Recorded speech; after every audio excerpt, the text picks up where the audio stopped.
আসসালামু আলাইকুম, কেমন আছেন সবাই? আমি আমার যে পুরাতন হাঁসগুলো ছিল, এই পুরাতন হাঁসগুলো আমি বিক্রি করতে চাইছিলাম 1 সপ্তাহ আগে। আর এখন বর্তমানে ওদের ডিম বৃদ্ধি হয়েছে, সেটা আমি আপনাদেরকে দেখাই। এক ডিম ভাই, সব ডিম খেলে বড় বড়। আলহামদুলিল্লাহ, দেখছেন দেখছেন। যাই হোক, এই যে এই বয়সে মানে হাঁস আইসাও ডিম পারতেছে, কারণ হাঁসের বয়স প্রায় 20 মাস। আমি জানতাম না ভাই যে 20 মাস বয়সে হাঁস কি ডিম পারে নাকি। তো এবার বুঝতেছি যে না, 20 মাস বয়স হলেও সমস্যা নেই। তো আশা করছি 24 মাস মতো ডিম ভালো প্রোডাকশন পাওয়া যায়। দেখা যাক আল্লাহ কি রাখছে ভাগ্যে, এটা আপনাদেরকে অবশ্যই আস্তে আস্তে জানাবো। মাশাল্লাহ মাশাল্লাহ, এই একটা বাসাতেই এতটুকু ভাই। এমন একটা সময় বিক্রি করতে চাইছিলাম হাঁসটা, বিক্রি করলে আসলে এই জিনিসগুলো পাতাম কোথায়।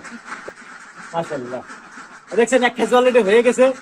মানে যখন এই হাঁস এই হাঁসকে যখন থেকে বিক্রি করতে চাইছি, তারপর থেকে ডিম পাড়া শুরু হয়েছে। একটা ডিমের সাইজ দেখছেন, বিশাল বড় ডিম, কিন্তু ডিম কিন্তু একটাও ছোট না।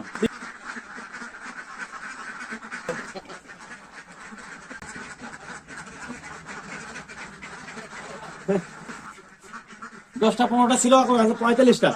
এদেরকে মাঝে মাঝে বাইরে নিয়ে যাই, বাড়িতে খাওয়াই। যা মন চায় এদেরকে যেখানে ইচ্ছা সেখানে নিয়ে যেতে পারি, আলহামদুলিল্লাহ।